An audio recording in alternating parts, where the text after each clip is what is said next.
Eighth bit అండి. Which of the following represents the situation where Siri bought 5 apples and 6 oranges and Lakshmi bought 2 apples and 15 oranges for the same amount. ఇక్కడ మనకి total money అనేది ఎంతయిందో తెలీదు. అంటే ఇక్కడ ఒక Apple cost ఎంతో తెలీదు. ఒక ఆరెంజ్ కాస్ట్ ఎంతో తెలీదు. మెయిన్ పాయింట్ అది. అది తెలియకపోవడం వల్లే టోటల్ అమౌంట్ ఎంతయిందో తెలీదు. అంటే మనకి ఇనీషియల్‌గా ఏం తెలియనట్టండి? యాపిల్ కాస్టు, ఒక ఆరెంజ్ కాస్టు తెలీదు. సో, ఒక్క యాపిల్ కాస్టు, ఒక్క యాపిల్ కాస్టు ఎక్స్ అని అనుకుందాము. ఒక్క ఆరెంజ్ కాస్టు వై అని అనుకుందాం. అంతే కదా! ఇప్పుడు చూడండి సిరి ఈ అమ్మాయి 5 యాపిల్స్ కొందంట. అండ్ 6 ఆరెంజెస్ కొంది.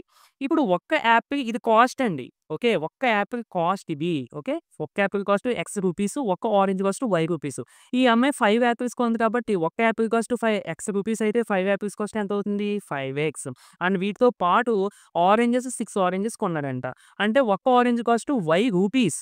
సో, ఇప్పుడు 6 ఆరెంజెస్ అంటే 6 వై అవుతుంది. అంటే టోటల్‌గా సిరికి ఇంత మనీ ఖర్చవుతుంది. అంతే కదా! Next Lakshmi. Lakshmi bought 2 apples. అంటే 2x అవుతుంది. ఐ మీన్ 2 యాపిల్స్ కాబట్టి రెండింటికి అయ్యేటువంటి కాస్ట్ ఇది. ప్లస్ 15 ఆరెంజెస్ అంటే 15y.